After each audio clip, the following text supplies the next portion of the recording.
Aujourd'hui, quand tu regardes les réseaux sociaux, c'est chiant à mourir parce que c'est des copies, de copies, de copies. Tu peux arnaquer tes clients et prendre plus d'argent, personne ne le saura. Est-ce que tu le fais? Moi je dis non. Est-ce que je suis une bonne ou une mauvaise personne et les gens peuvent pas être au clair avec ça dans leur tête? Ça marche vraiment, tu peux le faire toi aussi. Si j'y arrive, tu peux le faire aussi. Tu t'es fait avoir plusieurs fois par des gens. Ouais. Vivre en fonction des autres et par peur du regard des autres, ça va jamais t'aider. Sur ces 1 million, il y en a environ 5 qui vont connaître une fin absolument horrible. Oh, ça réveille hein. Prends plus de bitcoin. Dans cette vidéo, on va faire un podcast entre entrepreneurs et on va jouer jusqu'à la fin pour savoir qui a gagné et en même temps avoir des conseils business. Bonjour et bienvenue dans ce nouveau podcast. Toujours l'un des pires au monde, avec aucune intention particulière. Mais aujourd'hui, on va essayer d'en avoir une parce qu'on reçoit Kendy John Baptiste. Bonjour.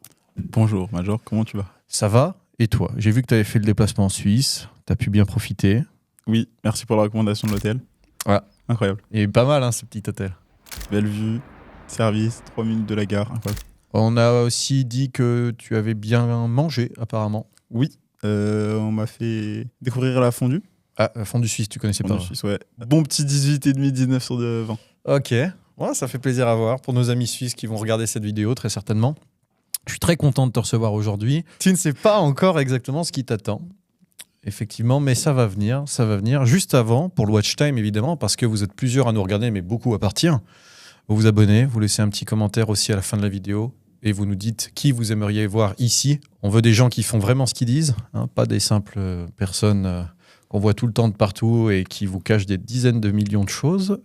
Donc, let's go. Juste avant qu'on attaque, j'aimerais que tu te présentes. Tu peux nous sortir la petite histoire habituelle. Le storytelling. Oui, McDo, nanana, si tu veux. Mais au moins, ça permettra aux gens de situer et on va pouvoir avancer ensuite. Ok, ça marche. Bonjour à tous, merci pour l'invitation. Moi, c'est Kendy, j'ai 23 ans.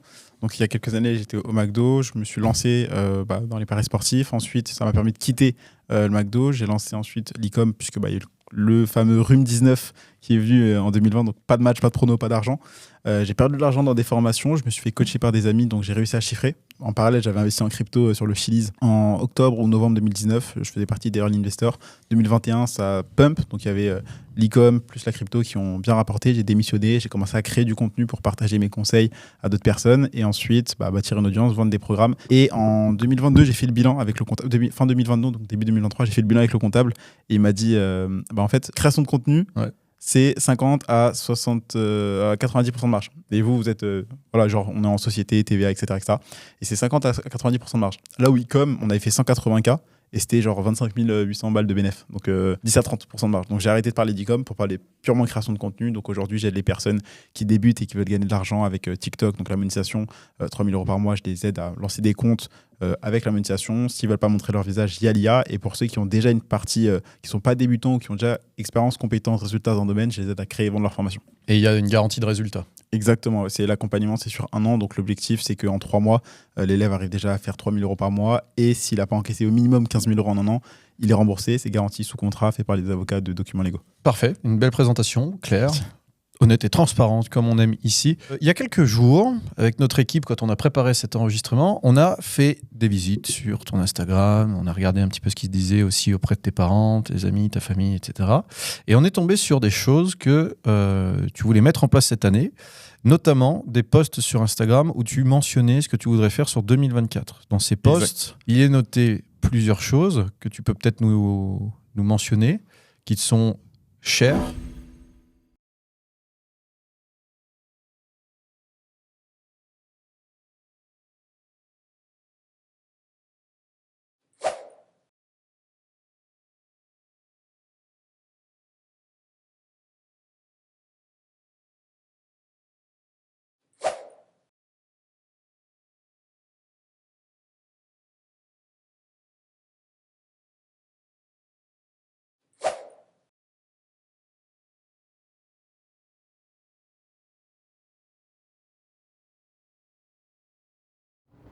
Faire du sport, être habillé en old money. Il y en a d'autres que tu te rappelles éventuellement? Être Elo 1500 aux échecs, passer plus de temps avec la famille, certains objectifs niveau business. Ok. Faire les contours toutes les 2 semaines. Avoir le temps d'aller au coiffeur et prendre le temps surtout. Parce qu'il y a plein de gens qui sont en mode oui, j'ai pas le temps. Non, c'est juste tu prends pas le temps. Ouais. Et aussi investir un peu en crypto. Investir en crypto, ouais. Fonds de sécurité, sport, courir, faire le truc de CO2, VO2 max VO2 max, ouais. dont tu m'as parlé. Pour ceux qui n'ont pas le contexte, c'est une statistique que vous avez qui est liée à votre corps. Plus vous avez une VO2 max élevée, plus vous avez des chances de capacité de vie, des chances et une capacité à vivre certainement sur le long terme en bonne santé. Après, autre objectif, je les ai pas en tête. Je sais juste que le main focus de 2024, c'est d'encaisser 250 000 € de CA. Le reste, c'est passer de 1500 Elo aux échecs, aller à la salle, etc. etc. Ok, et puis pour venir en Suisse, on ne leur a pas raconté forcément avant d'ouvrir cette boîte. Ce qui s'est passé hier matin, juste pour essayer de commencer de te tenir à tes objectifs 2024, qu'est-ce qu'on a fait? On est parti courir pendant 30-40 minutes. En fractionné, ouais. En fractionné, sous 0 à 2 degrés. Et c'était incroyable. Normalement, on fait un bain froid, mais bon. Ouais. Parce que c'est vrai que le lac, en ce moment, il est plutôt frais. Donc, parmi ces objectifs, il y en a un qui a retenu tout mon intérêt.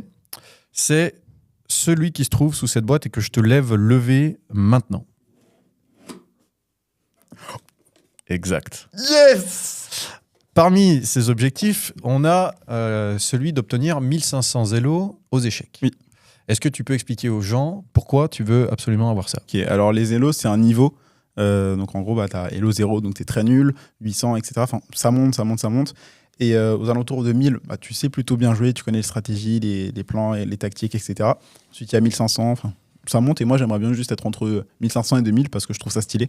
Et les échecs, ça te permet de développer le capital culturel, d'être plus réfléchi. Sachant que moi, comme tu sais, je suis grave impulsif. Tout ça. Je parle plus vite. Enfin, genre, je fais trop les trucs dans la vitesse. Les échecs, ça te permet de te calmer, mettre des blancs, prendre de la respiration, etc. Et foncer, genre, avoir des coups d'avance. Donc, moi, j'aime bien. Et ça me permet juste de m'améliorer personnellement. Et du coup, après, ça se revient dans le côté pro, dans le business. Ok. Donc, pendant ce podcast, vous l'avez compris, pour ceux qui vont l'entendre, nous avons devant nous un plateau d'échecs et nous allons, en même temps que nous allons échanger sur la vie de Kendy, jouer aux échecs. Donc, c'est-à-dire que vous allez devoir, mon cher ami, être en capacité de faire deux choses à la fois et nous allons pouvoir montrer à la gente féminine qui nous écoute que nous savons faire deux choses à la fois. Exactement.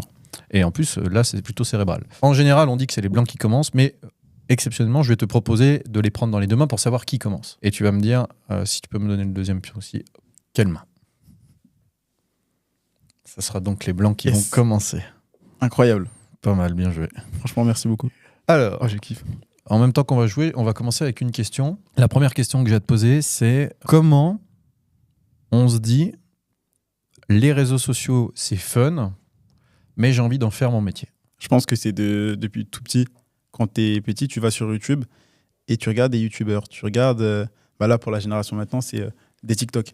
Tu es en mode, waouh, c'est trop bien, ils doivent gagner beaucoup d'argent. Il y en a certains, oui, il y en a d'autres, non. Et je pense qu'on a, pour la plupart, créé un peu de contenu. Genre, par exemple, moi, ma première chaîne YouTube, c'était à 13-14 ans. Et je pense que quand j'aurai 1 million d'abonnés, je ferai un gros react. Genre, je réagis à mes premières vidéos. Et en fait, tu dis, c'est trop cool. Tu as cette liberté géographique, financière, hiérarchique, parce que tu n'as pas de patron, etc.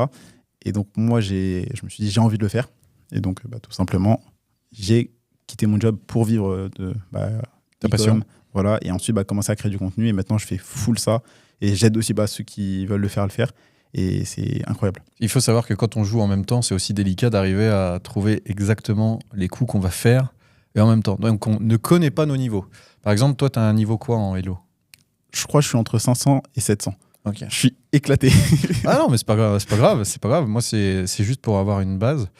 Personne ne connaît mon niveau non plus. Et puis, ça permet aux gens de se faire une idée. Sachant que vu qu'on fait deux choses en même temps, c'est toujours pas évident d'arriver à jouer. Aujourd'hui, donc, tu nous as parlé de tes formations, de tes accompagnements. Est-ce que tu fais avec tes élèves? Tu restes quand même quelqu'un de très authentique. Tu es aussi authentique en vidéo que en physique. Et en fait, je sais qu'il y a un jeu qui se fait sur Insta où les gens n'ont absolument rien à voir en général avec ce qui dégage à travers les réseaux sociaux. Moi, ce que j'ai trouvé à travers ce que tu dégageais, c'est que, en fait, toi, tu restes éthique, honnête, mais en plus de ça, très proche de tes valeurs.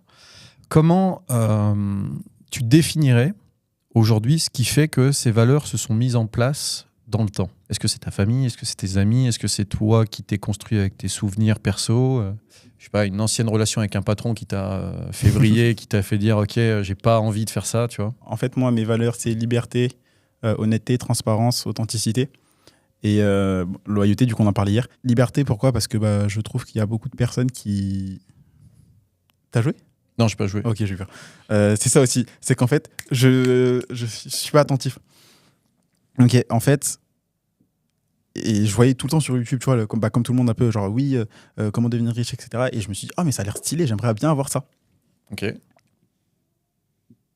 Et donc, liberté, ça vient de là. Authenticité, pourquoi ? Parce que j'ai pris pas mal de formations à mes débuts. C'était de la merde, genre littéralement, genre scam, etc. Tu t'es fait avoir plusieurs fois par des gens. Ouais. Qui promettaient un certain truc, au final, pas ça. Donc, authenticité, parce qu'en fait, pourquoi faker sa vie ? Genre, en fait, sur Insta, j'ai remarqué qu'il y a plein de gens qui te montrent la vitrine et pas l'arrière-boutique. Genre, ils te montrent que le tout va bien, etc. Ils te montrent pas quand ils sont en PLS.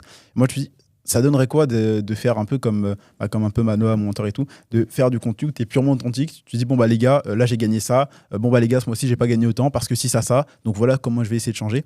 Et je trouve qu'en 2024-2025, qu'est-ce qui va, après, à terme, permettre le plus d'avancer, c'est de juste être plus authentique. Les conseils, tout le monde peut les donner, les avoir et tout.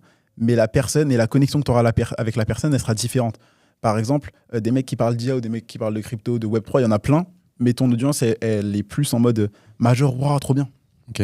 Donc, pour moi, c'est être authentique. C'est ce qui va vraiment différencier les créateurs de contenu, parce qu'en soi, les conseils, tout le monde peut les avoir, mais on va plus t'écouter pour ce que tu vas dire, mais parce que c'est toi. Par exemple, MrBeast pourrait se lancer dans n'importe quoi, les gens vont acheter parce que c'est lui. Donc c'est plutôt du business basé sur ta propre personnalité que les gens ont eu un attachement et tu t'es dit, ok, j'ai envie d'avoir aussi cet attachement avec ma communauté pour pouvoir derrière le monétiser et trouver une source d'inspiration que je pourrais leur transmettre. Ouais, en gros, après, création de contenu, vente de formation, je l'ai fait...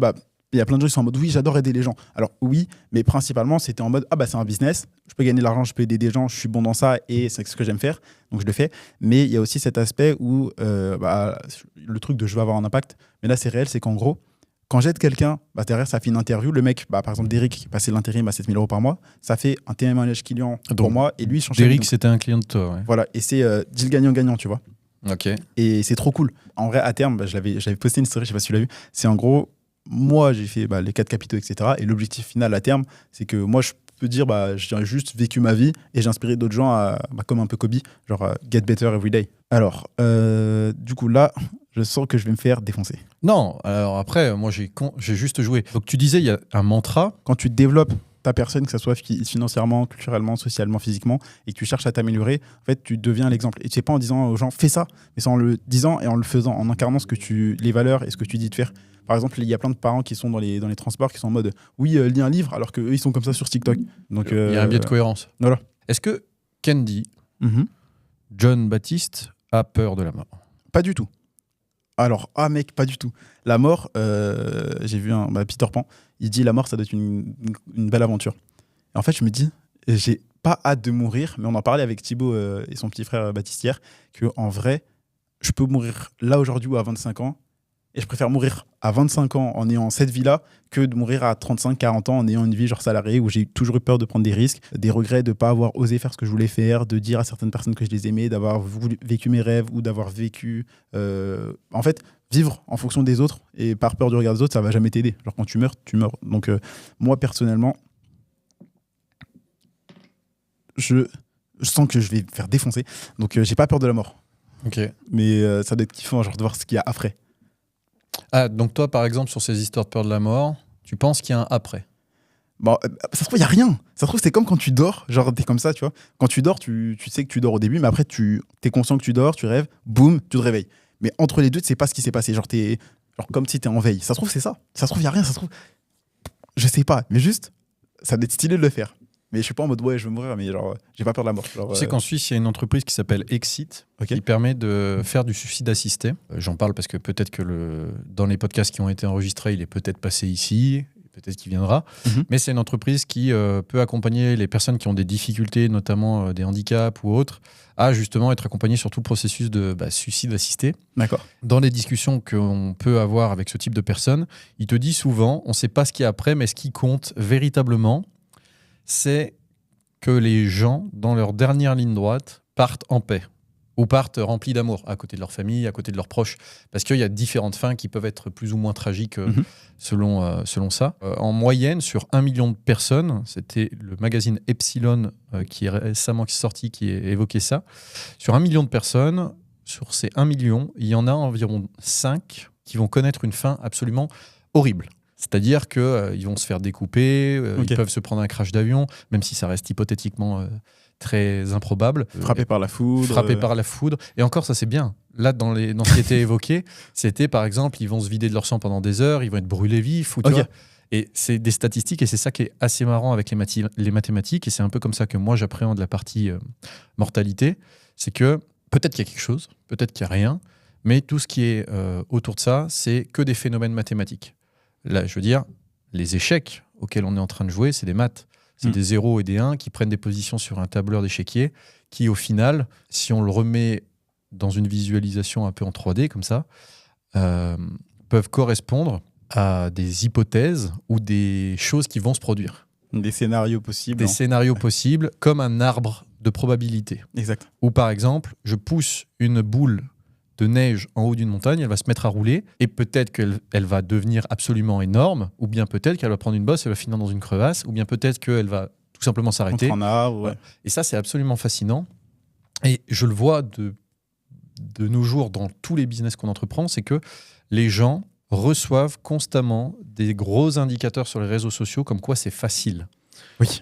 Mais c'est de ouf. Mais c'est faux, parce qu'en fait, et auquel cas ça serait facile, ils vont louper toute une série d'étapes qu'on parlait ensemble, c'était la théorie de l'escalier, que si par exemple tu passes de 0 à 1 million, tu vas te mettre à réaliser un profit tellement énorme que tu vas griller l'intégralité de l'argent que tu vas avoir amassé, ou que tu vas pas savoir quoi en faire. Parce que tu n'auras pas eu dans ta construction mentale la psychologie qui est nécessaire, et la réflexion derrière aussi, pour savoir comment tu appréhendes autant d'argent en si peu de temps. Exact. Comme les gagnants du loto. Comme les gagnants du loto, c'est ça. Et là, du coup, on regarde le plateau d'échecs, et je crois que c'est à moi de jouer. Là, donc, en ce moment, tu accompagnes des gens sur TikTok. Tu accompagnes des gens sur TikTok. Est-ce qu'il y a des outils que tu pourrais proposer à des personnes qui veulent justement se développer, qui ne savent pas forcément par quoi commencer? Ça dépend, mais moi, j'ai un plan en 5 étapes pour tous ceux qui veulent se lancer dans la création de contenu. C'est la niche. Donc, comme tu le sais, il y a les 3 gros marchés, donc santé, argent, relations. Dans ces 3 gros marchés, après, il y a plein de petites niches. Donc, par exemple, les relations, c'est comment être éloquent, charisme, confiance en soi, etc. Santé, c'est comment perdre du poids, gagner du muscle, méditer, etc. L'argent, comment lancer un certain type de business, investir, développer une compétence. Il y a d'autres niches comme fait intéressant, top, quiz, actualité, etc., storytelling. Bref. En gros, une fois que tu as fait ça, tu sais quelle niche dans laquelle tu veux te lancer, il y a ce qu'on appelle le positionnement. Donc, regarder qui sont tes concurrents, qui est ton audience, ce qu'ils aiment, ce qu'ils n'aiment pas, leurs problèmes, leurs besoins, leurs rêves, leurs peurs, leurs désirs, etc. Ensuite, à partir de là, tu crées du contenu qui les intéresse et qui va attirer l'audience. Et après, derrière, le but, ce serait, d'aider, d'apporter de la valeur et chercher, pourquoi pas, prendre de la monétisation. Donc, en fonction du nombre de vues, TikTok te paye. Et après, rediriger avec un lien en bio pour créer une offre, que ce soit e-book, coaching, formation, produits physiques, etc.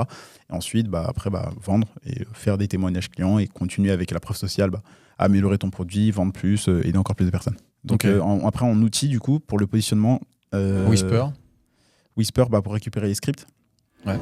Avant, il y avait Sort for TikTok, qui était un plugin qui te permettait de remonter toutes les vidéos d'un compte. Maintenant, TikTok, ils ont mis une fonctionnalité où tu peux juste trier par popularité. Donc voilà, tu reprends les scripts avec ChatGPT, tu les traduis dans une autre langue, pourquoi pas. C'est des véritables stratégies qui fonctionnent bien, ça? Ouais. Ok. Il y a plein de gens qui veulent avoir une idée de génie. Oh, je vais faire ça, ça va être incroyable. Sauf qu'il n'y a personne qui le fait. Et généralement, s'il n'y a personne qui le fait, c'est parce que l'idée, c'est de la merde. Et mieux vaut ne pas réinventer la roue, partir d'un truc qui fonctionne, rajouter un petit twist, et là, ça part bien. La création de contenu, je pense, c'est beaucoup d'inspiration. Il y en a qui volent... ça, c'est du plagiat, faut pas plagier. Mais genre, s'inspirer fortement et changer des trucs. Et partir de quelque chose qui marche. Donc, je ne sais pas quel coup jouer. Et là, Théophile qui m'a défoncé aux échecs pendant extrêmement longtemps. Théophile, qu'on salue. Ouais. Alors, je sache que je vais me faire défoncer. Genre, je suis bon pour l'ouverture, mais pour le milieu de jeu et pour le endgame, je me fais défoncer. Genre sur Chess, il y a le truc qui est comme ça. Genre avec Théophile, quand on joue, il me fait tout le temps, mec, l'ouverture, tu m'as défoncé et tout. Donc j'ai comme ça de proba de gagner. On arrive au milieu de jeu, je suis comme ça. On arrive en fin de jeu, c'est comme ça. Ok, mais règle numéro 1, on n'avoue jamais ses faiblesses. Sauf si on les avoue à soi-même. Pourquoi? Parce que quand on connaît ses faiblesses, on est davantage en mesure de savoir quoi faire et de surtout laisser la possibilité à la personne en face de savoir comment nous attaquer. Et c'est ça qui est passionnant avec les échecs, c'est que tu as des pièces sur un plateau qui peuvent finalement être une transposition de ce qu'est un business ou des relations humaines, et où chaque personne qui va se confronter tout au long de cette partie est finalement un peu comme dans la vie, où tu vas avoir un cavalier qui va être une personne qui, de base, est assez prudente, mais qui va savoir se mettre en danger quand ça va lui permettre d'aller récupérer des places. Tu vas avoir le pion qui va être mis comme de la chair à canon pour venir protéger des positions. Et tu vas avoir la reine qui, elle, va avoir un effet un peu spectral qui va se trouver de partout, dans le seul et unique but de protéger son roi. Et c'est pour ça que j'adore ce jeu aussi. Je vois pas où tu vas en venir, ça me perturbe. En fait, à chaque fois que tu joues, j'essaye de me dire, là je fais des trucs qu'il faut pas faire. Hein. C'est-à-dire dire Ah les mais c'est pas phrases. grave. À chaque fois que tu joues, j'essaie de me dire, ok, le dernier coup, qu'est-ce qu'il attaque? Mais du coup, en fait, là je sais pas. Et c'est perturbant. Oh, je viens de voir, c'est une Rolex que t'as. C'est ça? Non, Festina.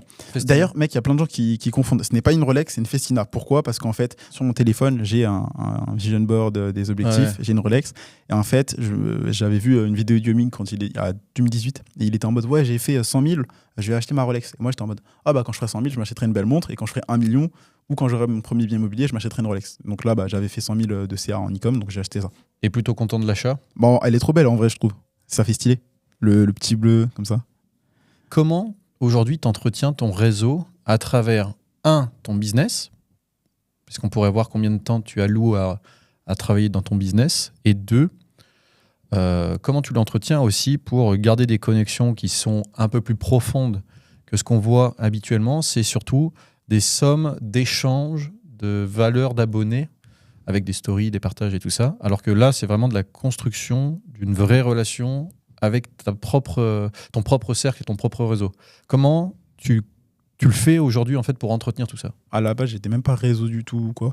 Mais et là, je suis même pas dans une approche réseau parce que ça, si, va me permettre de ça. C'est juste, bah, il y a des mecs qui font des trucs un peu comme moi ou pas trop comme moi, mais on a des atomes crochus. Bah, on parle, on est potes. Et il y en a où je vois, ils sont un peu bizarres, c'est tendancieux, bizarre. Donc, t'esquives. Et à terme, juste, bah, je pense que tout le monde aimerait avoir un entourage positif. Donc, je fais en sorte de voir ceux qui sont positifs, bah, rester avec eux, continuer à parler, se voir, etc., rigoler, tout ça, parce que c'est cool. Et ceux qui te desservent, bah, tu les calcules pas. Genre, déjà, en vrai, entretenir son réseau, c'est pas faire la star, je pense, parce qu'il y a plein de gens qui ont plein de contacts, mais qui répondent pas à ceux qui leur parlent. Donc, bah, ils se tirent une balle dans le pied. Et après, ils vont venir en mode, ah oui, d'ailleurs, comment ça va? Non. Et moi, je suis pas forcément en mode le mec qui entretient son réseau, genre plus dans un intérêt de ça va m'emmener là. C'est juste, bah, c'est mon pote, c'est cool, on rigole bien, bah, on parle, on se voit et on kiffe. Et on regarde ce que ça donne, quoi. Voilà. Ok. J'aurais envie d'en faire une deuxième game après. Alors. Après, l'avantage, c'est qu'en Suisse, le temps passe doucement. On peut peut-être parler de Bull Run pendant que tu es en train de réfléchir à tout ça. J'ai vu une vidéo où tu te préparais à ça, au Bull Run et à ce que tu vas faire très certainement dans celui-ci. Aujourd'hui, qu'est-ce que tu fais concrètement pour te préparer à ce moment? J'essaie d'investir 10% de mes revenus en DCA. Je ne le fais pas tous les mois encore, je ne suis pas très régulier. J'avais mis en place un daily DCA, genre, où tu investis tous les jours en automatique sur Binance. Après que CZ il a annoncé qu'il démissionnait. CZ, c'est l'ancien dirigeant de chez Binance. Je me suis dit, ouf, ça peut ne pas être dingue. Donc, je me suis dit, on va faire gaffe.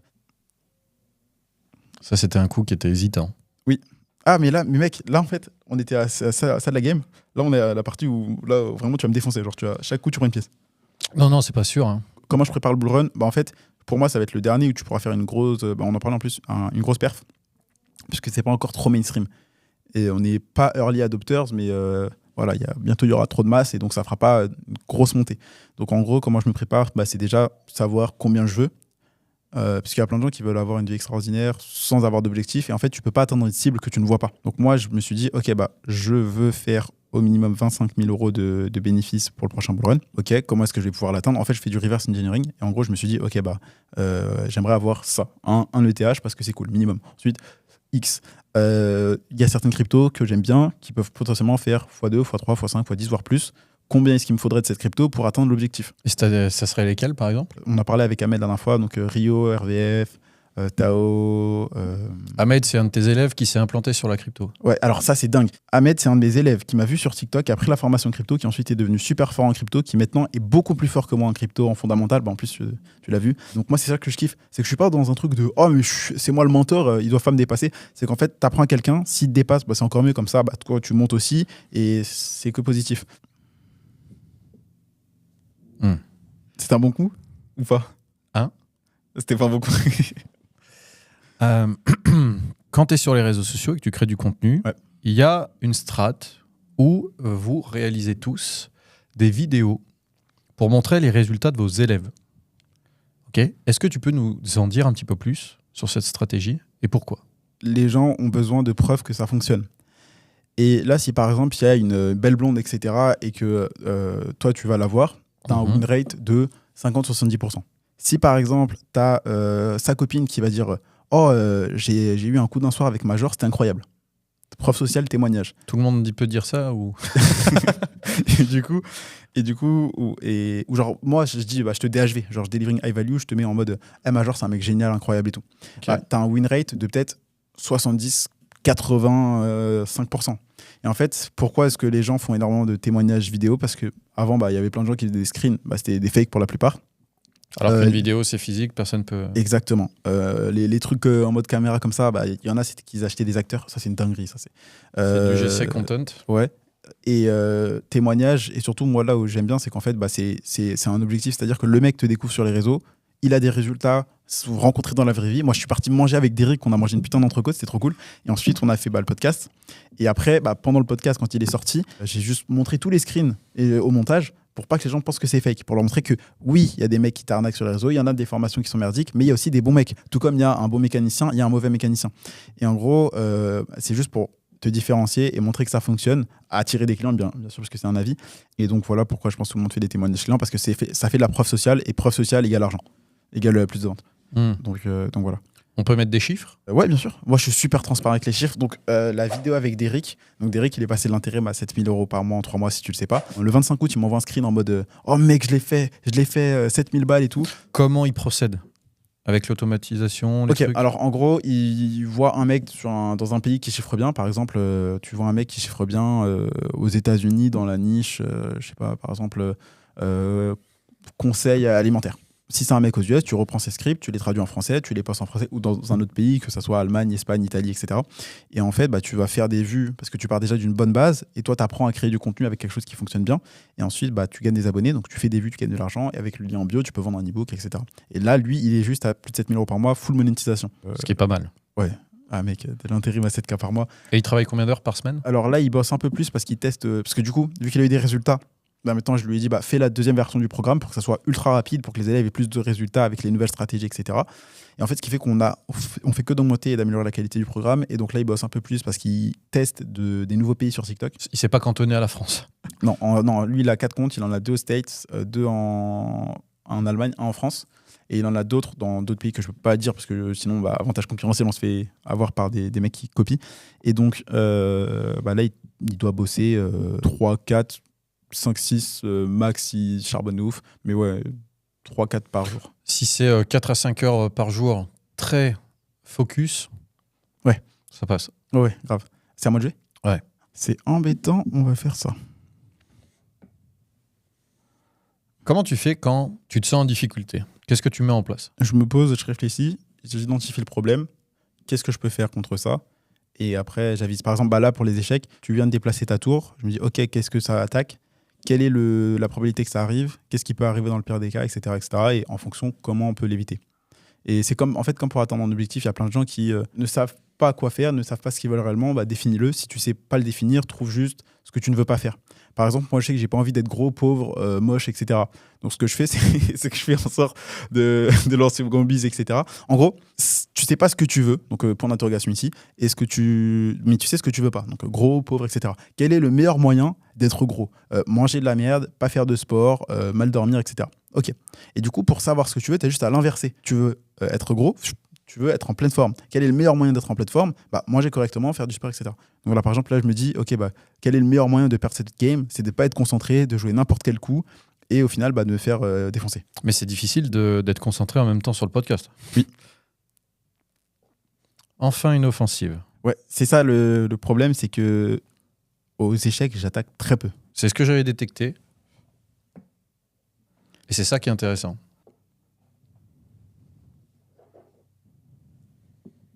Parce qu'après, ce qui se passe souvent, c'est que quand on est dans l'action et qu'on commence à attaquer, on fait plus forcément attention à tout ce qui se passe autour et qui était préparé. Ouais. Et là, je sens que ça va envoyer du pâté. Pendant plusieurs tours, on peut préparer des coups et ensuite, ces coups-là, ils peuvent être appliqués. Mais ça ne veut pas dire que pour autant, tout est fini. Au contraire. Parce qu'il y a une somme qui est jamais maîtrisable dans un plateau d'échecs, la part de créativité de la personne en face. Parce qu'on a beau essayer de faire des estimations sur ce que ça peut représenter, au final, on n'en sait pas vraiment grand-chose. Toucher, jouer, donc...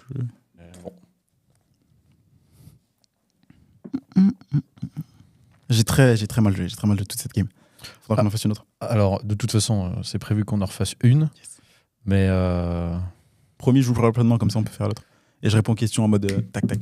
Non, mais de toute façon, ça fait partie du jeu. Pour moi, la partie est toujours pas finie tant que t'es pas échec et mat. Oui, exact. Je suis bien d'accord. Alors, je sacrifie ma reine. Alors, j'ai vu des coups... stupides. Alors, pas stupides. J'ai vu des coups gonflés, mais... D'accord. Ouais, c'est... Ouais. Imprévisible, impulsif, tu vois. Ça, c'était impulsif. J'étais en mode, bon, faut que je fasse un truc et on voit qu'est-ce qui se passe. Des fois, c'est juste ça. Genre, par exemple, j'ai fait une vidéo la dernière fois, c'était... déjà, je suis parti me couper les cheveux vraiment très, très, très bas. Et j'ai fait une vidéo, bon, les gars, habituellement, j'ai les cheveux longs. Là, j'ai rasé de ouf. Et ça se trouve, c'est une dinguerie. Ça se trouve, ça va être moche. Mais je le savais pas avant de le faire. Et oui, il y a plein de choses, des fois, tu peux le savoir avant. Par exemple, si tu veux prendre une formation et tu vois qu'il y a plein de témoignages, tu sais généralement que c'est quali. Et là, par exemple, je me suis dit, bon, qu'est-ce que j'ai à perdre à faire ça? Pas tour. Là, tu as une tour. Pas grand-chose, parce que là, tu vois, ça, c'est pas un truc que j'avais prévu. Genre vraiment, je me suis dit, là, il va me bouffer ma reine avec sa reine. Et après, moi, je pourrais bouffer avec ça. Mais au final, t'as pas joué ça. Et donc, ça m'a donné l'opportunité de faire un truc.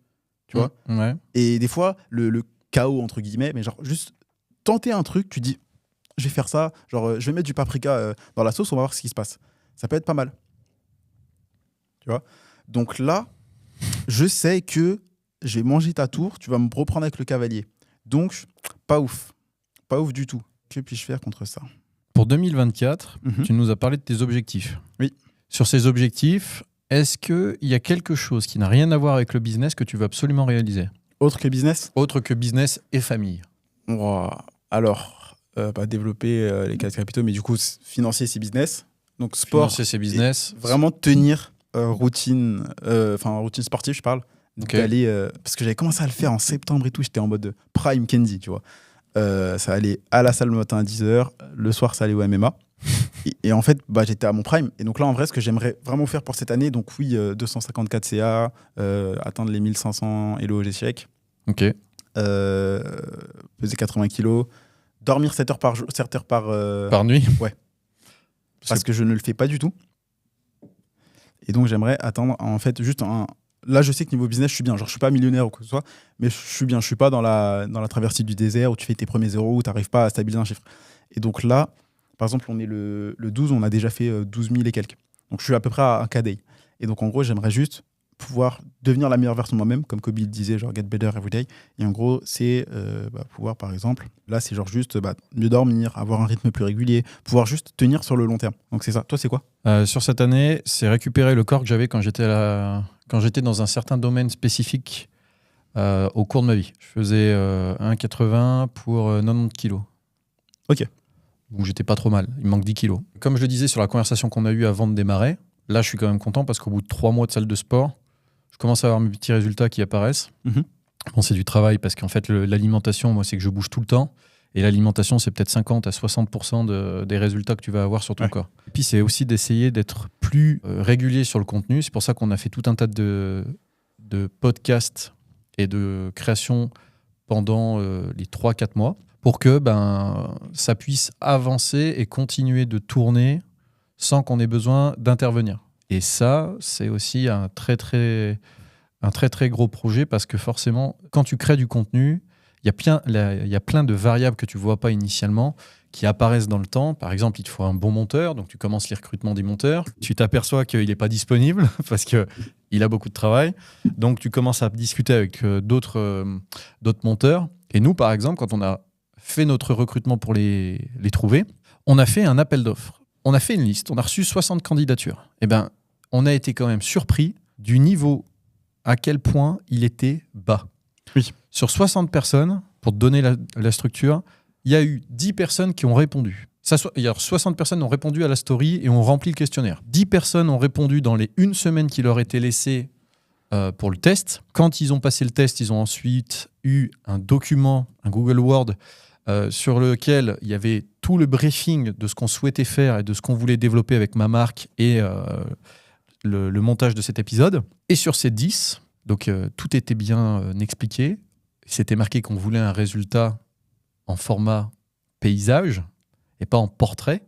Pas de format TikTok. Pas de format TikTok. Format YouTube. Donc on a déjà eu 5 retours en format TikTok sur un montage de 1 minute, alors qu'on avait dit un montage de 1 minute qui comprend une intro et une ending et tout ça. Et ensuite, sur les 5 autres qui restaient, il y a des retours qui ont été faits, mais il n'y avait rien qui collait avec ce qu'on avait demandé dans notre appel d'offres initial. C'est-à-dire qu'il manquait soit l'introduction, soit il manquait la fin, soit il manquait des éléments visuels pour le découpage et la décoration de la vidéo. Soit il manquait tout un tas d'éléments, soit c'était un rendu qui était vraiment faiblouné. Et là, on s'est dit, waouh, le niveau du montage, les mecs se référencent comme des tueurs. Et en fait, c'est absolument pas le cas. Oui. Et c'est pour ça qu'en fait, ce genre de problème, quand tu veux lancer de la quantité, tu n'es pas préparé. Et quand ça arrive, il faut jamais perdre de temps à se séparer de quelqu'un. Et par contre, prendre énormément de temps à essayer de recruter quelqu'un pour trouver la bonne personne et ensuite la former. Si tu le fais bien, eh bien, c'est une personne avec qui, sur le long terme, tu vas pouvoir travailler peut-être 1, 2, 3 ans et ad vitam. Tu vois.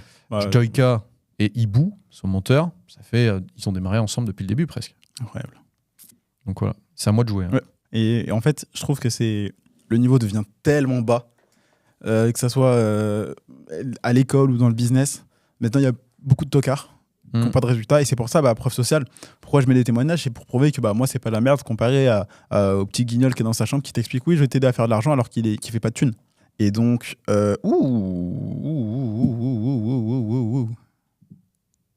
ok. Là, je sens ton cavalier et ta reine, ils vont faire un truc. Ils vont retourner comme ça. En fait, tu t'es mis dans une position... Alors non, je peux rien te dire maintenant, mais voilà. Quand tu es en voyage, donc par exemple, là, tu es en Suisse, tu as passé un bon moment, et voilà. Encore merci. Là 2-3 jours, avec plaisir. Chaque personne qui vient en Suisse, qui est issue soit de mon réseau, soit un client, soit une personne qui a envie de se développer pour lancer son activité en Suisse, à chaque fois, on fait un petit... on essaye de présenter des lieux et tout sympa. On a un minimum de temps. Mais c'est vrai que quand tu t'installes en Suisse, qu'est-ce que tu as senti, toi, dans l'endroit où on se trouve et ce que tu as pu voir jusqu'à maintenant ? Je suis à la gare, je descends, je sors des valises après le train, etc. Je suis en mode, vas-y, ça va être à 12 minutes de marche. Je mets Maps, 3 minutes. Je suis en mode, j'arrive et tout. Oui, bonjour monsieur, tac, tac, tac. Donc, hôtel normal. Je monte dans la chambre, je vois la vue, je suis en mode, waouh. Pas trop mal. Tu marches, passage piéton, il s'arrête. Même quand hier, on était avec Thibaut et son petit frère au resto, c'était vert pour la voiture, rouge pour nous, les gens traversaient. Et le mec, il disait rien, il klaxonnait pas. C'est dingue. C'était pas du tout le coup qu'il fallait faire. Vraiment, j'ai joué trop mal, il faudra qu'on fasse une deuxième. Pièce jouée. Tant pis, on va le mettre par là. Et Case de fuite. C'est le truc que je voulais faire depuis tout à l'heure que j'ai pas fait et je me suis dit, bon, tu le feras plus tard. Là, par exemple, j'ai procrastiné, ça aurait pu me mettre dans la merde. Parce que si j'avais fait le con à bouger la tour, t'aurais mis la reine ici, échec et mat, parce que j'avais pas mis la case de fuite. Pas mal. Quand tu fais des voyages, l'objectif, c'est de créer du contenu pour ton audience et tout ça. Oui. Qu'est-ce que tu leur dis quand tu pars à l'étranger ? Comment tu entretiens la connexion avec eux pour essayer de garder quelque chose qui soit monétisable aussi et que chacun puisse y trouver de la valeur ? Moi, je sais qu'il y a quelques années, j'étais mon abonné. Alors, le mec qui me suit aujourd'hui, c'est un mec qui, en général, majoritairement, c'est des mecs qui ont moins de 35 ans, généralement peut-être même 18-25, qui veut devenir financièrement, qui ne sait pas encore quel business lancer, qui voit plein de mecs et qui ne sait pas différencier le vrai du faux et tout. Et en fait, juste, par exemple, dans les emails, je documente de ouf et c'est quasi presque un journal intime, entre guillemets, avec tout le temps un conseil de ouf business tous les soirs. Et en gros, quand je voyage, par exemple, là, l'email que j'ai fait pour partir en Suisse, j'ai fait « Je quitte la France ». Demain, je pars en Suisse. Alors non, je ne vais pas pour y vivre, malgré la fiscalité avantageuse. Je vais pour voir 2 amis, Major et Thibaut, parce que si, ça. Et d'ailleurs, voilà ce que j'aime ces jeux, c'est ça, etc., etc. Et derrière, ça se transforme en ton business. Et en gros, je sais que quand tu as envie de devenir entrepreneur, il y a plein de gens qui vendent cette liberté financière, mais aussi cette liberté géographique. Et en gros, vu que je le fais, et c'est encore une preuve sociale de plus que les gars, ça marche vraiment, tu peux le faire toi aussi. Si j'arrive, tu peux le faire aussi. Donc voilà comment je fais pour continuer entre guillemets à le monétiser, parce que comptablement, déjà, c'est nécessaire à l'activité de la boîte et ça permet une augmentation de CA. Si j'étais dans ma chambre, je disais bon, je vais vous apprendre à gagner de l'argent. Oui, ça peut faire des ventes avec les screens et les résultats, mais en fait, quand tu le montres encore plus, y a plus de gens qui sont en mode ah là c'est vrai. Donc voilà, en fait, les voyages, oui, business, mais aussi parce que c'est kiffant de voyager. T'apprends plein de trucs, tu voyages dans plein d'endroits. Pourquoi est-ce que tu as fait ça? Mais bref, voyager, ça te permet de développer de nouvelles compétences, connaissances, expériences, et je trouve ça très kiffant. Est-ce que tu as une phrase qui te motive chaque jour dans la réalisation de tes projets? J'ai pas de phrase où je me dis souvent, genre des fois avant l'école, je fais c'est Showtime, parce que c'était un film avec Eddie Murphy que je kiffais. Et ça va être Showtime. Tu connais? Bien sûr. Je fais ça, mais sinon j'ai pas de phrase que je me dis. Moi personnellement, j'ai pas envie d'avoir une vie où genre je crève sur mon lit à 83 ans, j'ai des regrets. Donc j'essaie de faire tout ce que j'ai envie de faire. Attends, là je réfléchis parce que là on est à un moment où soit je gagne, soit je perds. En fait, chaque coup, c'est ça. Chaque coup est important. Alors, ce qui est bien, c'est que personne ne sait la fin ou l'issue de cette vidéo. Exactement. Mais mec, franchement, merci beaucoup. Et ça, c'est hyper important. Thibaut et Major l'ont fait. Par exemple, Thibaut, je l'ai aidé sur son biz. Genre pendant 2-3 mois, je lui ai donné full conseil, création de contenu, branding, off, positionnement. Il galérait de 2-3K. À là, maintenant, il est à 10. En fait, il m'a fait, mec, quand on se voit en France à Noël, je te fais un petit cadeau. Il m'a apporté des gants style old money, cuir et tout. Ah oui. Et là, par exemple, toi, on joue l'échec. Et moi, les petits détails, par exemple, c'est comme ça qu'on construit un réseau, c'est s'intéresser réellement aux gens, tu vois. Et il y a plein de gens qui le font pas parce qu'ils sont trop imbus d'eux-mêmes, comme on parlait de ceux qui sont en mode business d'ego. Ah oui, c'est ce que je t'ai donné, l'hypothèse que j'avais, c'est sur soit tu as un business d'ego, et par exemple, tu fais comme tous les entrepreneurs, tu mets en avant constamment ce que toi tu fais, toi, toujours toi. Soit tu développes ta propre communauté et tu prends des parts dans le business de chacun des membres de ta communauté. Et au final, l'avantage, c'est que derrière, tu vas pouvoir, faire grossir ton réseau, récupérer des leads de ces différents business parce que eux, ils vont amener du business pour toi qui indirectement va te toucher. Et une fois que tu vas avoir tout ça, tu vas être en mesure de faire grossir ton écosystème. Et le principe de l'écosystème, c'est un truc qui est oublié en business parce que quand un écosystème grossit, tu peux derrière trouver des nouvelles méthodes de monétisation. Tu peux aussi attirer des leads qui vont te coûter moins cher parce qu'ils pourront être redirigés vers tes offres à toi. Et tu peux aussi, dans un troisième temps, te permettre de faire de la fiscalité un super joli petit bijou qui va te permettre de redistribuer l'intégralité des fonds à travers toutes tes sociétés qui peuvent en avoir besoin pour se développer. Ah, qu'est-ce que j'ai fait? J'aime bien ces petits moments de silence. Ouais.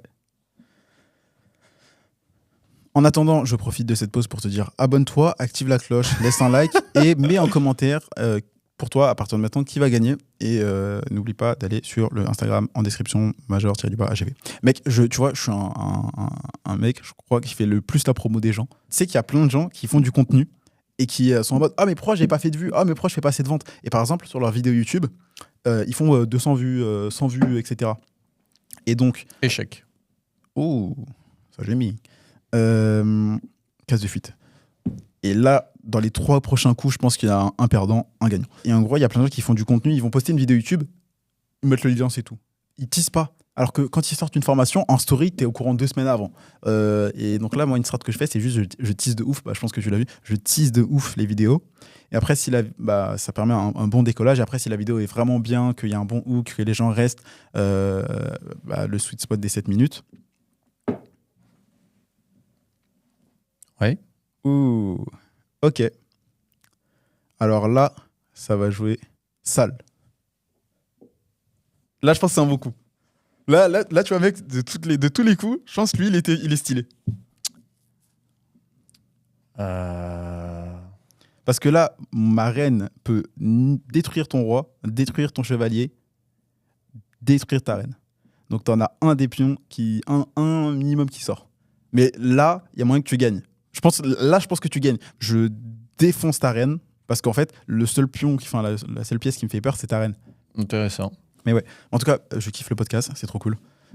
Faudrait faire Ouais, plus en de fait, trucs le comme truc, ça. c'est que quand tu ajoutes du divertissement, ou du moins une note de divertissement, parce que les échecs, ça ne parlera pas à tout le monde, Ouais, c'est ça. les gens savent pourquoi ils écoutent, ou ils savent pourquoi ils regardent, et là, ils veulent savoir lequel des deux va se faire sucrer. Ouais. Bah, tu sais quoi ? Je te propose un hook. Dans cette vidéo, on va faire un podcast entre entrepreneurs et on va jouer aux échecs. Reste jusqu'à la fin pour savoir qui a gagné et en même temps avoir des conseils business. Ça, tu mets ça en hook, c'est bien. En fait, tu donnes une raison aux gens de rester parce que valeur, donc oui, je vais apprendre des conseils et en plus, je saurai qui va gagner. Tu vois, ça crée la curiosité. Ok, et quel pourrait être le titre de la vidéo ? Il y a plein de gens qui font la vidéo avant d'avoir le titre. Et du coup, ça, c'est problématique. Alors nous, on a le titre avant la vidéo. Parfait. On a le titre, Laminia, l'idée en tout cas. Avant. Avant. Ça, c'est bien. Mais il y a plein de gens qui ne le font pas. Mais elle n'est pas encore réalisée ni montée. Donc si après, tu as une meilleure idée que celle qu'on a, on la prendra avec plaisir. Mais Nickel. par exemple, toi qui fais ça à travers TikTok, qu'est-ce que tu ferais sur ça pour pouvoir être sûr et certain d'avoir le bon titre avec le bon hook ? Alors, en fait, il y a 3 types de vidéos. Il y a les podcasts, il y a les témoignages et il y a les vidéos face caméra où tu apportes de la valeur. Ok. Par exemple, les témoignages clients, bah, généralement, c'est de X à Y. Genre de l'intérim à 7 000 € par mois, de serveur à 3 000 € par mois. Pour moi, par exemple, pour mes 2 témoignages. Il y a des vidéos face caméra, comme par exemple le meilleur business à lancer en 2024, comment j'ai gagné 26 000 € en un mois, que j'ai sorti du coup le mois de novembre, pardon.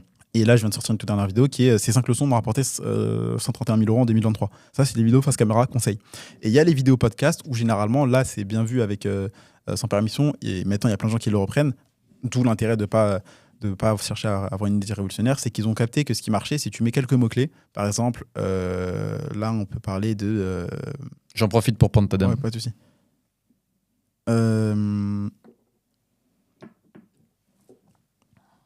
Voilà, j'ai ce que je voulais. Maintenant, je peux me faire défoncer. Pas grave.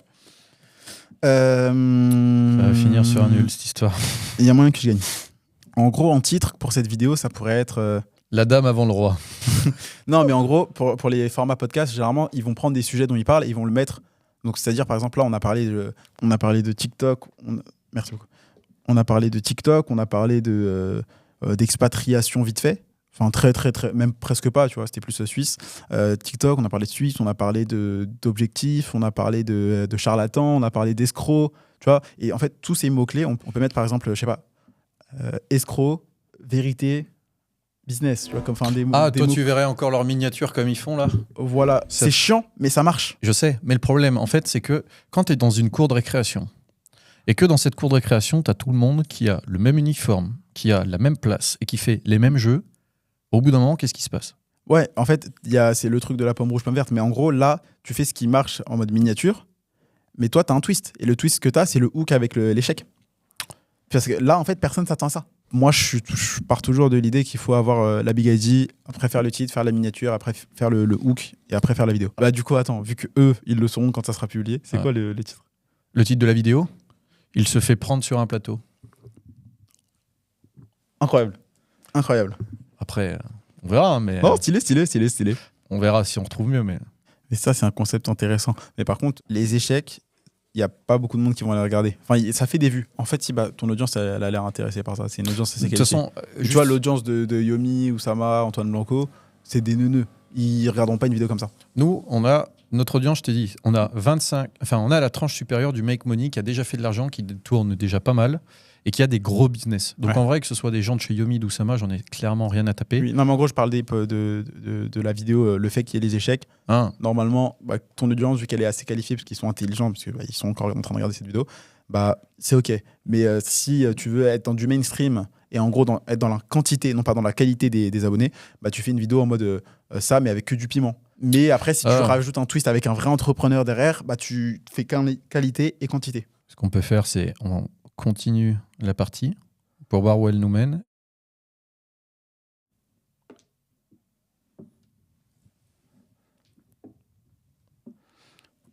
Tu sais que j'ai appris qu'un fou, ça vaut plus qu'un cavalier.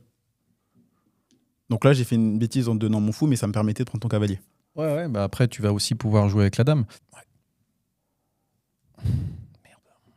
Putain, comme d'habitude. J'ai fait de la merde.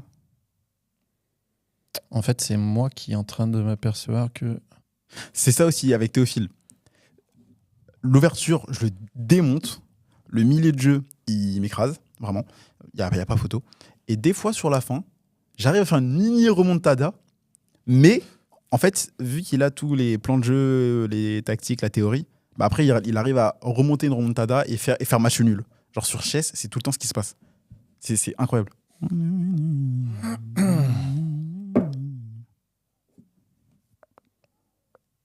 La dernière fois qu'on a fait quelque chose ici, c'était avec une tour que tu construis. Et je peux pas te donner la fin de la vidéo, mais il faut savoir que à la fin, ce que tu viens de préciser, ça s'est produit. Et contre toute attente, à l'un des deux qui était vraiment dans une situation de merde au début, s'est mis à renverser la balance. Bon. On va essayer de prendre plus de pièces possible.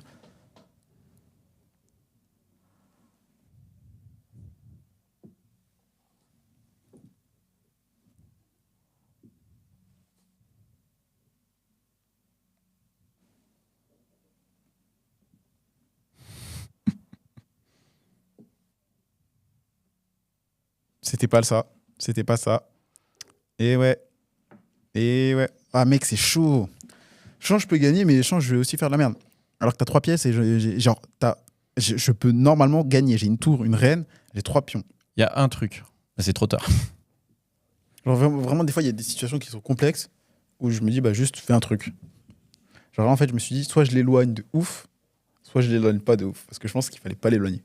Et tu vois, c'est là où on voit que je suis encore un joueur débutant. Mais je kiffe les échecs parce que ça te force à être plus réfléchi, plus lent. Par exemple, des fois, je parle trop vite, je prends pas le temps d'articuler. Et je kiffe avoir des défauts parce que ça me permet de progresser.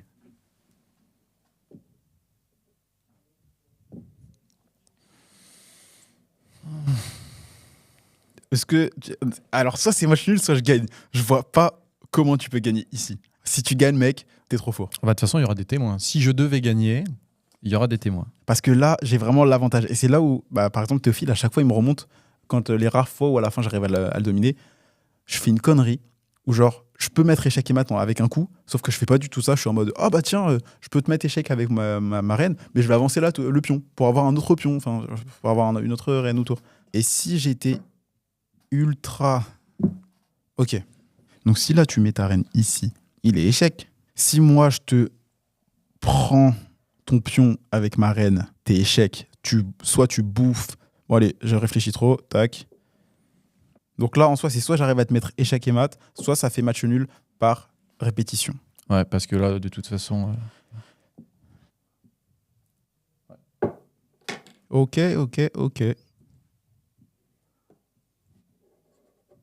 D'accord. Les mecs qui font des échecs, ils vont regarder cette vidéo, ils vont se dire putain, qu'est-ce que je m'ennuie. Mais ils sont trop nuls. Ils sont vraiment trop nuls. Mais nous, ça nous fait marrer, ça a au moins un avantage.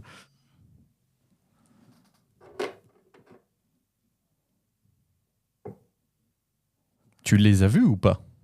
Tu les as vus de quoi? Allez, hop. Je sais pas si je gagne avec ça. Tu vois, bah, là, en fait, dans tous les cas, t'aurais joué ça, mais le truc, c'est qu'après, bah, je fais de la merde. Ouais. Tac, c'est une reine. Bah, ça devient une reine. On va mettre ça. Donc, vu que c'est une reine...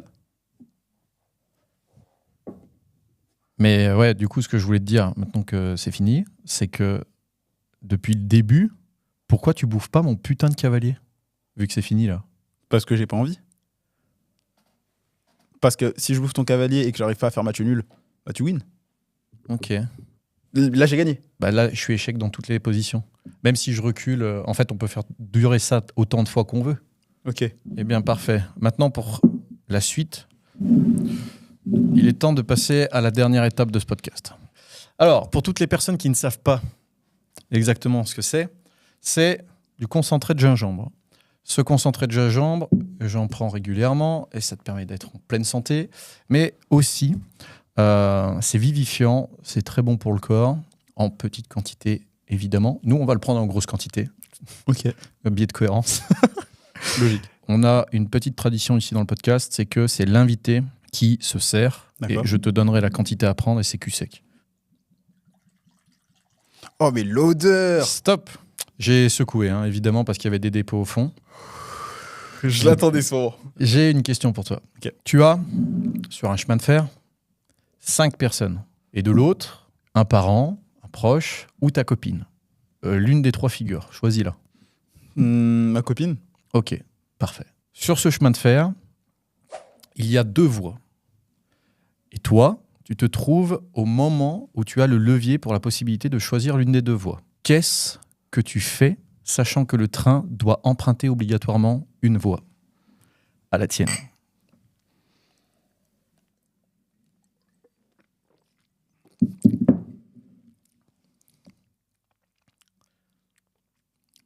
Ouais, il y a un petit relou.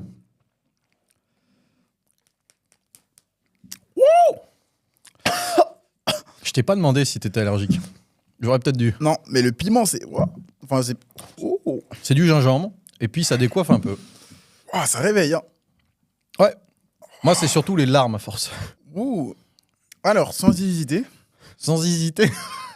bah en fait, si c'était le fameux, oui, il y a 4 normaux et 4 inconnus et un inconnu, bah forcément, on tue lui. Mais bah, tu sauves les 4 inconnus, tu ne les connais pas, donc les 4 meurent. Et voilà. Ok.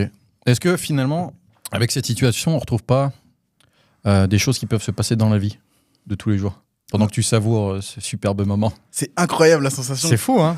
Ah, c'est stylé.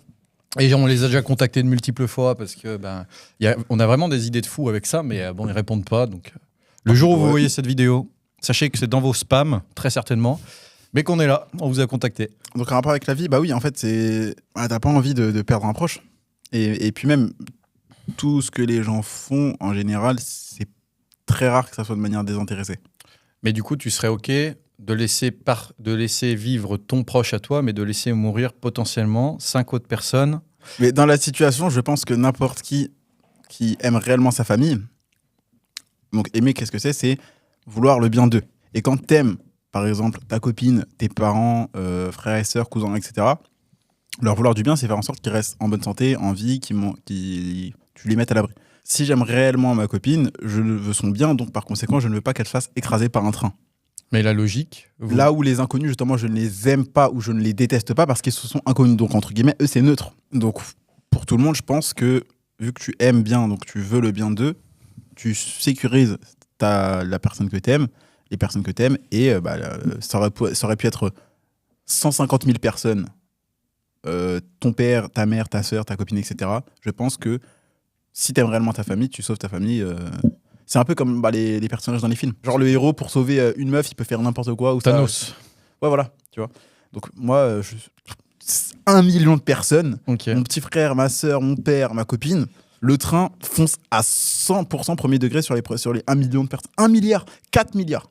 Tu sais que j'aurais Aucun pu souci. être encore plus sadique et te poser la question, on met ta famille d'un côté. Et c'est Alors pas une question. celle-là, mec, Ça ne laissera pas poser. celle-là, Joker.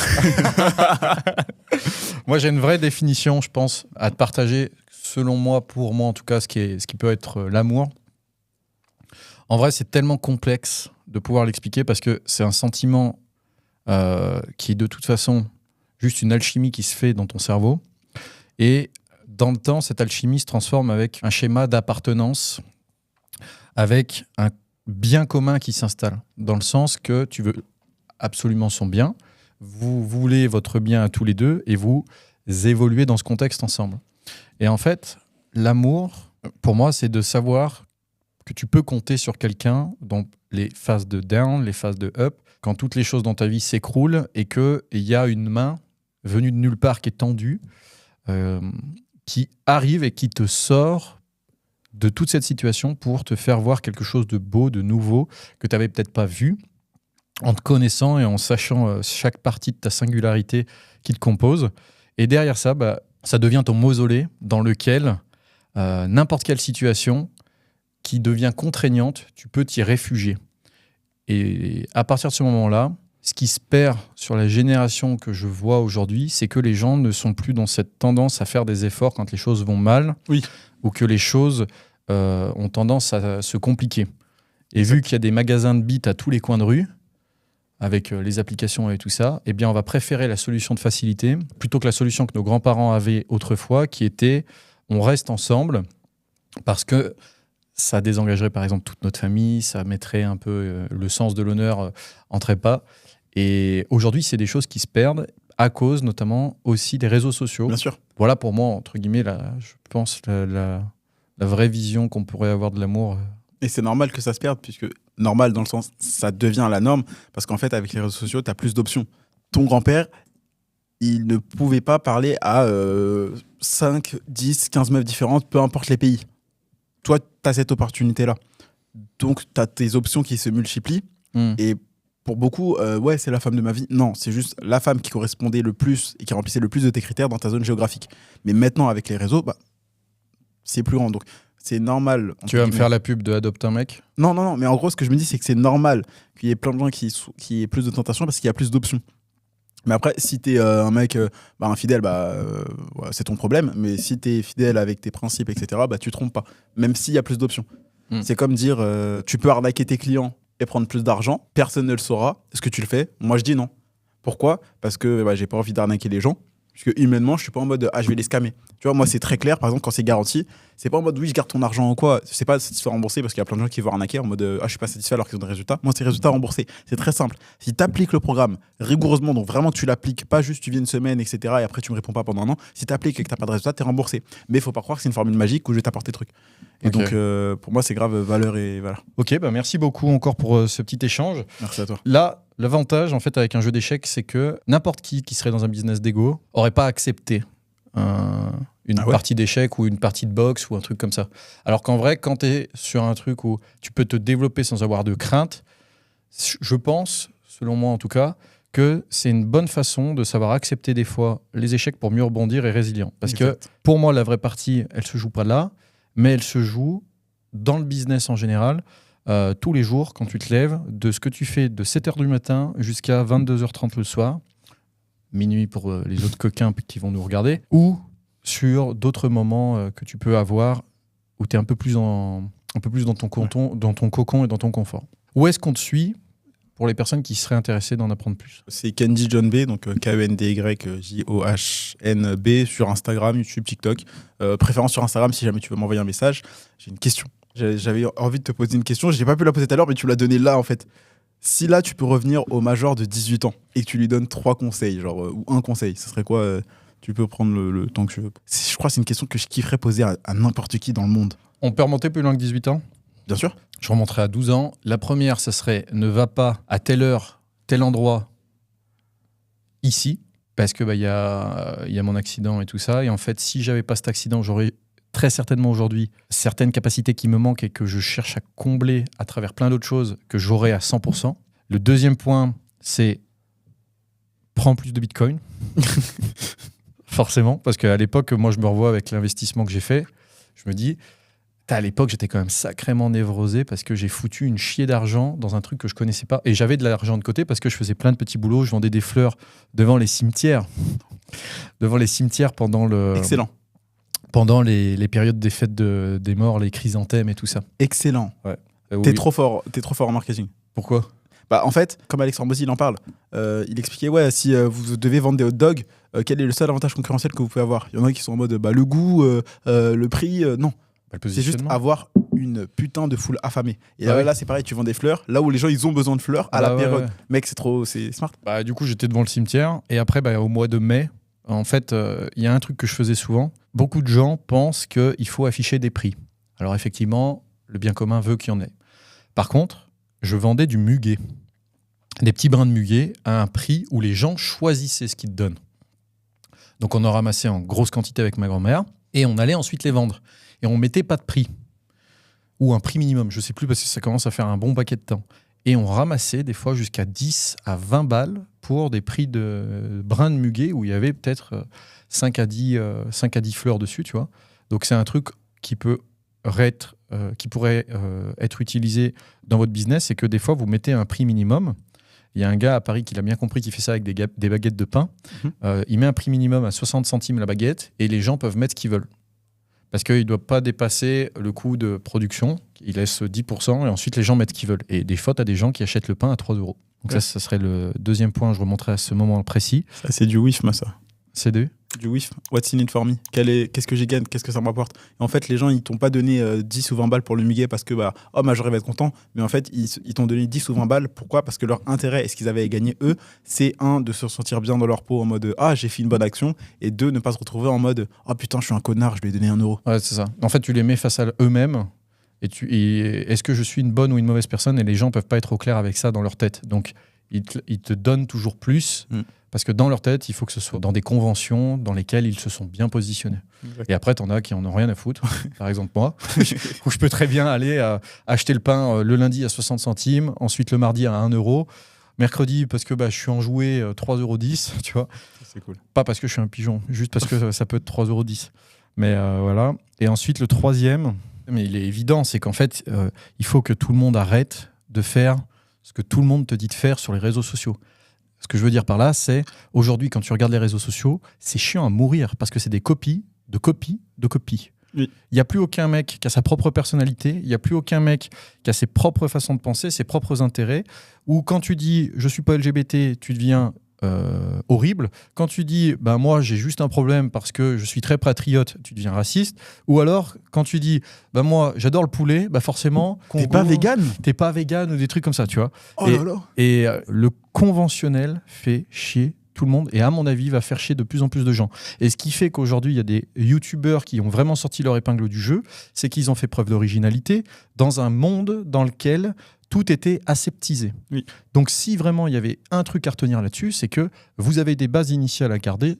Je pense, selon moi, je ne suis pas forcément le père de toutes choses non plus, faut pas déconner, mais vous avez une base que vous pouvez suivre qui fonctionne régulièrement, mais ce qu'on veut voir, c'est de l'authenticité, c'est des choses puissantes qui viennent de vous, et c'est pas un copier-coller d'un gourou qui vous a dit faites ci, faites ça, que vous allez peut-être pouvoir utiliser pour gagner vos premiers euros, très certainement, mais sur lequel, ensuite, il faut être enclin à suivre vos valeurs perso et à donner cette touche supplémentaire qui vous correspond.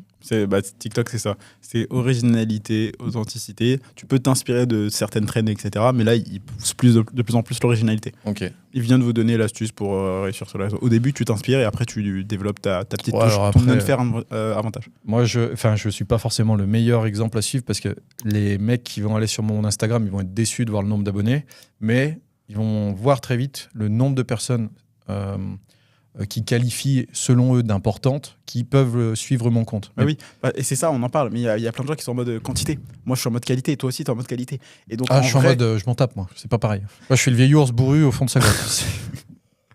Mais en soi, et je pense pas que tu as donné un mauvais conseil si les gens regardent tes abonnés, puisque tu as peut-être le paradoxe de Salomon. Ah. Tu vois, où t'es le mec qui donne les bons conseils à tout le monde. Pour ceux qui ne savent pas, Salomon, c'était un grand roi, très sage, etc. Il y avait 2 femmes, par exemple, pour la petite histoire, qui se disaient oui, ça c'est qui se disputaient en mode ça c'est mon bébé. Il a dit on va le couper en 2, et l'une des femmes a dit non, et l'autre a dit oui. Il savait que la mère, c'est celle qui avait dit non. Et donc lui, il donnait les meilleurs conseils de son époque. Là où sa vie était extrêmement conflictuelle, fils bizarre, problèmes personnels, etc. etc. Donc en vrai, tu as donné un excellent conseil, mais qui est difficile à appliquer à toi-même. Comme beaucoup de gens ont le paradoxe de Salomon. Genre, par exemple, il y en a plein qui ont une situation amoureuse compliquée pour eux-mêmes, mais qui donnent des putains de conseils à leurs potes. Paradoxe de Salomon. Un exemple hyper concret, tu as 2 filles. Tu as une fille avec qui tu es depuis très longtemps, 4 ans. Tu as une deuxième, une sirène, on va appeler ça, qui arrive et qui se positionne dans ton couple. Elle te drague, il y a un bon feeling, ça se passe très très bien. Et tu commences à avoir des doutes. Les doutes s'installent, et ces doutes se transforment en sentiments. Et arrivé à un stade où ça avance suffisamment fort, qu'est-ce que toi tu fais? Alors, je vais gâcher ta question parce que mais c'est pas grave. Moi, en vrai, parce qu'après j'ai ma meuf, je calcule 0 meuf. Je calcule, genre j'ai des... Pardon, j'ai des... de l'excitation, t'as pété les micros. J'ai des DM ou quoi, je calcule pas. Je regarde pas, je calcule pas. Moi, j'ai pas trop... T'as de la chance, moi, j'ai pas trop de DM. Non, mais même quand j'en ai un peu ou pas du tout, je calcule pas du tout. Donc voilà, mais après, je sais qu'il y a ce truc de oui, si t'aimais vraiment ta meuf, bah t'aurais pas remarqué l'autre meuf, donc peut-être que t'aimes pas assez ta meuf, etc., etc. Mais je pense que c'est shiny object. C'est en mode ah bah il y a un truc qui me saoule avec ma meuf, or cette meuf là elle l'a pas, mais au final tu te rends compte que bah, ta meuf c'était pas si mal et tu t'amuses 2-3 nuits avec la meuf B, mais tu te rends compte que bah, celle qui correspond le plus à tes valeurs, à ce que avec qui tu veux te marier ou quoi, bah, c'est femme A. Mais moi dans tous les cas, il n'y a pas de femme B, genre c'est vraiment femme A, et s'il y a plus femme A, bah après ça sera une autre femme A, etc., etc. Et c'est pour ça qu'en fait, je te disais avec les grands-parents au début, c'est que des fois, c'est des histoires de compromis. Ouais, exact. Donc voilà. Je pense qu'on peut finir le podcast là-dessus. Il y aura encore beaucoup de choses à dire, mais vous nous avez déjà suivis à travers la partie d'échecs et à travers le gingembre. On vous remercie. Pour tous ceux qui ne nous suivez pas encore, vous connaissez les boutons qui se trouvent en dessous de la vidéo. Un like, un commentaire. Pour information aussi, ça marche encore mieux si vous avez regardé la vidéo et que vous mettez un commentaire. Et vous pouvez aussi ajouter des recommandations personnelles, des informations qui vous semblent justes selon vous et d'autres personnes que vous aimeriez voir sur ce podcast. Ça peut nous aider. Qu'est-ce qu'on pourrait ajouter d'autre ? D'aller suivre évidemment Kendi, mais ça on l'a déjà dit. Si tu as vu la vidéo jusque-là, tu mets gingembre en commentaire. Toi, tu as les recommandations que j'ai pas, mais merci. Merci à tous. On se dit à très vite. Fin de transmission. Ciao. Bon, j'ai grave kiffé. Faut vraiment que j'aille pisser. Vas-y.